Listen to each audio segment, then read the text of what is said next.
Welcome student, Subhash English school की online classes में आपका स्वागत है। आज हम कक्षा 6 की हिंदी व्याकरण में समास पढ़ेंगे, है ना। समास का अर्थ है संक्षेप या संक्षिप्त रूप, यानी समास का अर्थ है कि छोटा बनाना, किस है ना वाक्य व शब्द को छोटा संक्षेप रूप में लिखना। कम से कम शब्दों का प्रयोग कर अधिक से अधिक अर्थ प्रकट करना समास का प्रमुख उद्देश्य होता है। छोटा वाक्य या छोटे शब्द से उसका बड़ा अर्थ निकले, इसको समास कहते हैं। जैसे घुड़सवार अर्थात घोड़े पर सवार इत्यादि। समास को हम नीचे दिए गए उदाहरणों की सहायता से समझेंगे। समास में देखो, ये भाई बहन, इसमें योजक चिन्ह का प्रयोग किया गया है और लिखा ये क्या, भाई बहन। तो इसको भाई और बहन, ये और यहाँ पर छिपा हुआ है, यानी कि ये छोटा रूप है समास का, शब्द का छोटा रूप बना है। इसी तरह से रसोई घर, अब इसका मतलब क्या होता है, रसोई के लिए घर, है ना, जहाँ रसोई बनाते हैं उसका घर, तो रसोई के लिए घर। छोटे से शब्द के अंदर बड़ा अर्थ निकले, ये हो गया समास। लंबोदर, है ना, लंबा है उदर जिसका, उदर यानी पेट, लंबा है उदर जिसका यानी गणेश जी, तो इसका अर्थ हो गया है कि लंबोदर। अब इसकी परिभाषा इस प्रकार है, दो या दो से अधिक शब्दों के मेल से बना एक सार्थक शब्द समास कहलाता है। समास के नियमों द्वारा बना शब्द सामासिक शब्द या समासपद कहलाता है। सामासिक शब्दों के मध्य विग्रह करना समास विग्रह कहलाता है ना। ये समास की परिभाषा है। आप यहाँ तक भी लिख सकते हो, अगर छोटी लिखना हो तो, दो या दो से अधिक शब्दों के मेल से बना एक सार्थक शब्द समास कहलाता है। अब देखिए समास के भेद। समास के भेद, समास के 6 भेद होते हैं। अवयवी भाव समास, तत्पुरुष समास, कर्मधारय समास, द्विगु समास, द्वंद्व समास और बहुब्रीहि समास। ये उनके 6 भेद है। अब इस चार्ट में भी ऐसे ही बता रखा है ये समास है। फिर पहला अवयवी भाव समास, तत्पुरुष समास, कर्मधारय समास, द्विगु समास, बहुब्रीहि समास, द्वंद्व समास। अब इनके आगे अपन परिभाषा समझेंगे कि ये किस प्रकार होते हैं। पहला है अवयवी भाव समास। अब इसकी परिभाषा इस प्रकार है, वह सामासिक शब्द या समस्त पद जिसका प्रथम पद प्रधान तथा अवयवी हो, अवयवी भाव समास कहलाता है। जैसे यथा शक्ति, देखो शक्ति तो है, इसके आगे यथा अवयव लगा हुआ है ना। अगर छोटा सा आपको लॉजिक से याद रखना हो तो इस तरह से देखो, ये शक्ति शब्द है और इसके आगे ये अवयव शब्द लगा हुआ है ना। तो अवयवी भाव समास हो गया। अब इसका विग्रह किस प्रकार होगा, शक्ति के अनुसार, है ना। यथा का मतलब अनुसार, उसके अनुसार, यथा शक्ति, तो शक्ति के अनुसार। इसी तरह से देखो यथा मति, यानी मति के अनुसार, बुद्धि के अनुसार। इस तरह से ये देखो बाइज्जत, है ना, इज्जत के साथ। रातों रात, यानी रात ही रात में। यथा संभव, जैसा संभव हो। यथा विधि, विधि के अनुसार। बीचों बीच, यानी बीच ही बीच। यथा क्रम, क्रम के अनुसार। प्रतिदिन, यानी दिन दिन, रोज का मतलब होता है, अपन कहते हैं ना रोज, प्रतिदिन, प्रतिदिन तो है पर इसके आगे क्या लग गया, ये आपका अवयवी भाव अवयव लग गया, तो प्रतिदिन यानी रोज रोज, दिन दिन। घड़ी घड़ी, यानी हर घड़ी। प्रत्येक, एक एक, है ना। पहले पहले, यानी सबसे पहले। आजन्म, ये देखो यहाँ पे भी देखो जन्म तो है पर आजन्म है ना, यानी जन्म भर, उम्र भर। और अनजान है ना, तो बिना जाने। आजीवन, जीवन भर। निःसंदेह, तो संदेह के बिना। भरपेट, तो पेट भर कर, पेट भर कर है ना। बेफायदा, तो फायदे के बिना। भरकस, पूरी शक्ति से। बकायदा है ना, कायदे के अनुसार। बखूबी यानी खूबी के साथ। दिनों दिन यानी दिन के बाद दिन। द्वार द्वार यानी द्वार ही द्वार। यथासाध्य यानी साध्य के अनुसार। अनुरूप यानी रूप के योग्य। सादर यानी आदर के साथ। अब ये सारे उदाहरण आपको अवयवी भाव समास के उदाहरण दिए, इस तरह से आप इनको समझ चुके होंगे। अब अगला है तत्पुरुष समास। क्या है? तत्पुरुष समास।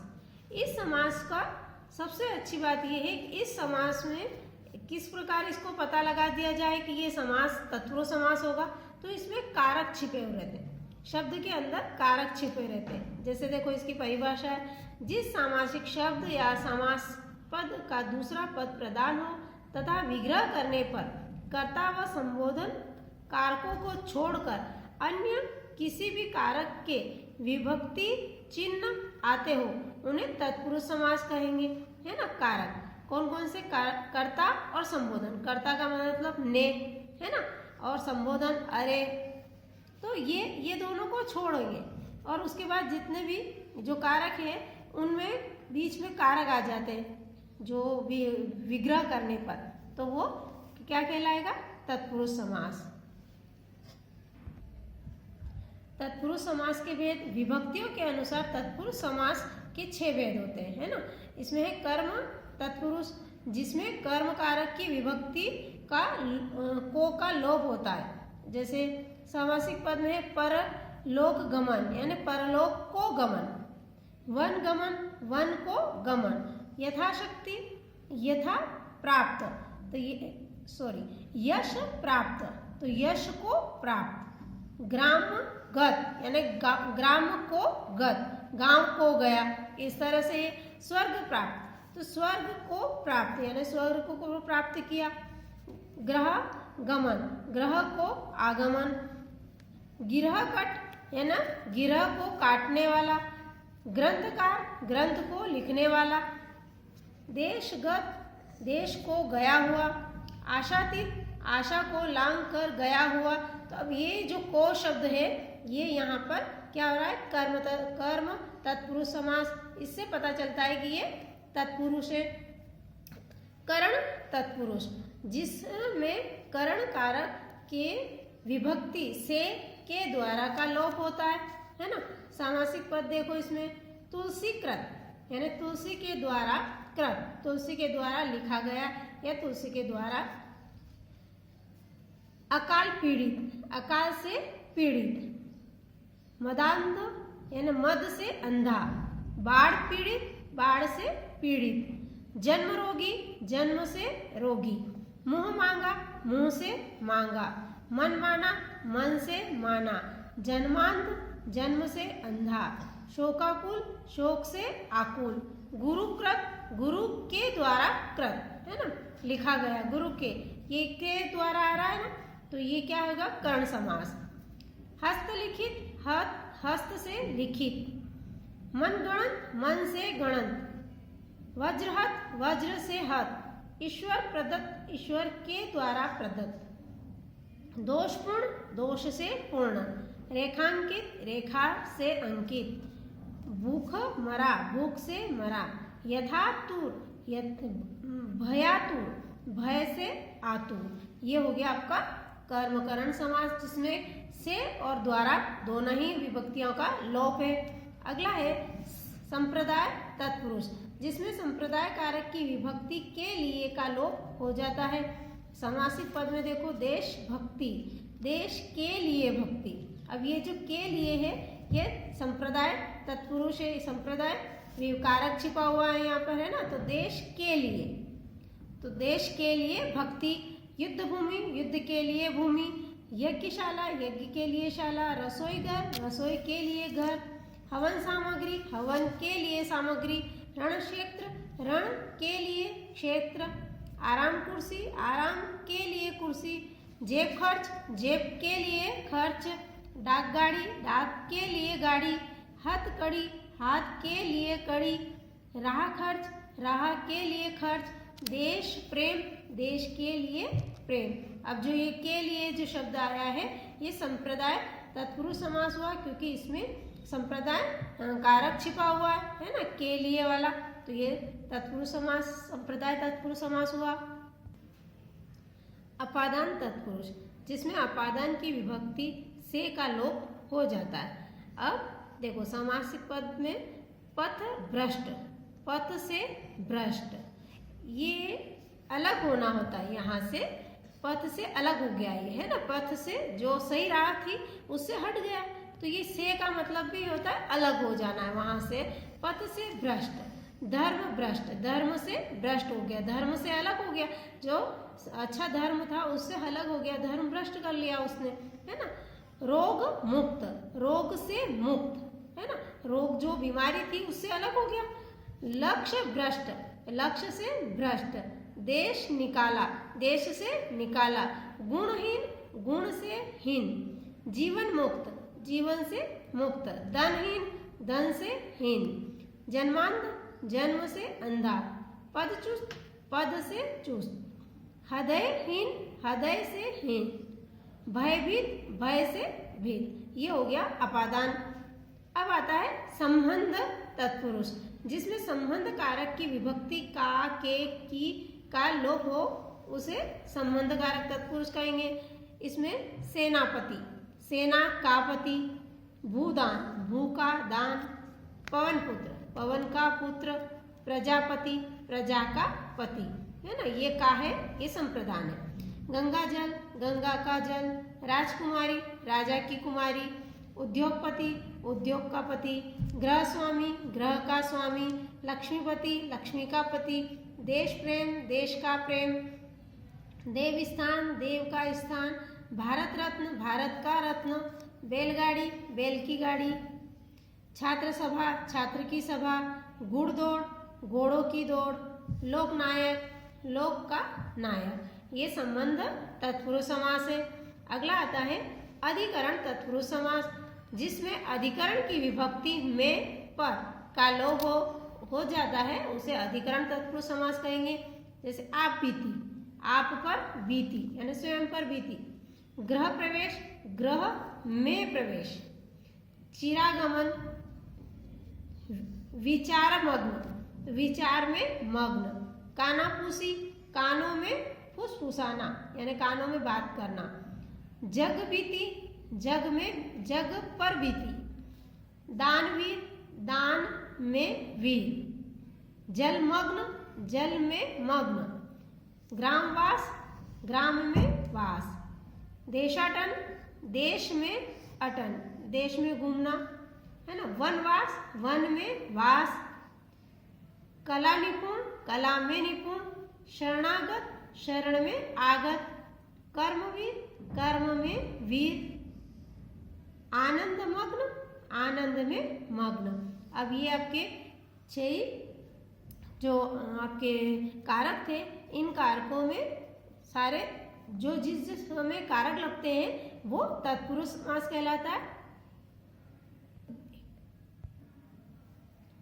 अब आता है कर्मधारय समास। इसकी परिभाषा, जिस सामासिक पद का उत्तर पद प्रधान हो तथा पूर्व पद और उत्तर पद में विशेषण, विशेष या उपमेय, उपमान संबंध हो, कर्मधारय समास कहलाता है ना। जिसमें विशेष और विशेषण, उपमेय, उपमा का प्रधानता होती है वो कर्मधारय समास कहलाता है। इसमें देखिए आप सामासिक पद में नीलकंठ, नीला है जो कंठ, अब यहाँ कंठ यानी गला, गला तो है पर कैसा है, नीला है ना, तो इसकी ये विशेषता है। अगला है नील गाय, नीली है जो गाय, पीताम्बर, पीत यानी पीला है जो अंबर वस्त्र। कृष्ण सर्प, कृष्ण यानी काला है जो सर्प। महाराज, महान है जो राजा। काली मिर्च, काली है जो मिर्च। भल मानस, भला मानस, भला है जो मानस। महादेव, महान है जो देव। नील कमल, नीला है जो कमल। परमानंद, परम है जो आनंद। अब ये क्या हो गया, कर्मधारय समास। इसमें जो विशेष, विशेषण, विशेष, उपमेय, उपमान आदि संबंध रखते हैं जो शब्द, वो कर्मधारय समास कहलाते हैं। अगला है द्विगु समास। जिस सामासिक शब्द या समस्त पद का पूर्व पद संख्यावाचक विशेषण हो तथा समस्त पद समूह का अर्थ देता हो, इसे द्विगु समास कहलाते हैं। इसमें द्विगु समास का सबसे अच्छी बात यह है कि वो संख्यावाचक होता है ना, और वो समूह में रहता है, वो शब्द समूह प्रदर्शित करता है। तो जैसे नवरत्न, नव रत्नों का समूह, 9 रत्नों का समूह, उसे अपन क्या कहेंगे, नवरत्न। चौमासा, 4 मासों का समूह, 4 महीनों का जो समूह है वो चौमासा कहलाता है। सप्ताह, सप्त अह का समूह यानी 7 दिनों का समूह, ये सप्ताह कहलाता है। अष्टाध्याय, 8 अध्यायों का समूह यानी 8 अध्यायों का समूह जो होता है वो क्या कहलाता है, द्विगु। अब यहाँ पर 9, ये 4, ये 7, ये 8, ये जो संख्या है ये क्या है, ये द्विगु समास दर्शाता है। इसी तरह त्रिभुवन, 3 भुवनों का समूह। पंचतत्व, 5 तत्वों का समूह। पंचवटी, 5 वटों का यानी 5 वृक्षों का समूह। चौपाई, 4 पदों का समूह। नवग्रह, 9 ग्रहों का समूह। दोपहर, 2 पहरों का समूह। शताब्दी, 100 वर्षों का समूह। त्रिलोक, 3 लोकों का समाहार है ना, 3 लोक। नवनिधि, 9 निधियों का समाहार। अठन्नी, 8 आनों का समूह। त्रिफला, 3 फलों का समाहार। सतसई, 700 दोहों का समूह। पंचेसरी, 5 शेरों का समूह। चतुष्पदी, 4 पदों का समाहार। ये जो संख्यावाचक है ये आपका हो गया द्विगु समास। अब आता है आगे द्वंद्व समास, है ना। जिस सामासिक शब्द के दोनों पद प्रधान हो और विग्रह करने पर और, तथा, अथवा इत्यादि पद आते हो वो द्वंद्व समास कहलाता है। इसमें भी सबसे अच्छी बात है कि और, तथा, या, अथवा ये विग्रह करने पर जो शब्द आते हैं तो ये क्या कहलाएंगे, अपने द्वंद्व समास कहलाए।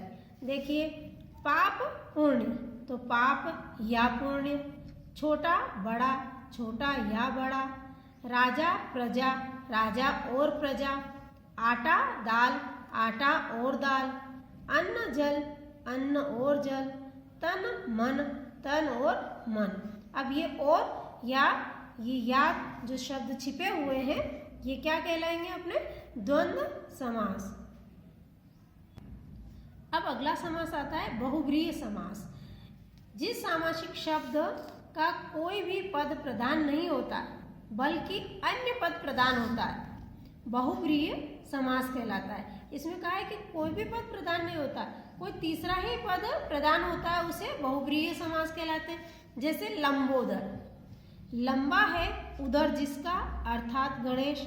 अब ये गणेश जो अगला अर्थ निकलता है इससे पता चलता है कि यह बहुब्रीहि समास है। इसका समास विग्रह करने पर क्या हुआ, लंबा है उदर जिसका।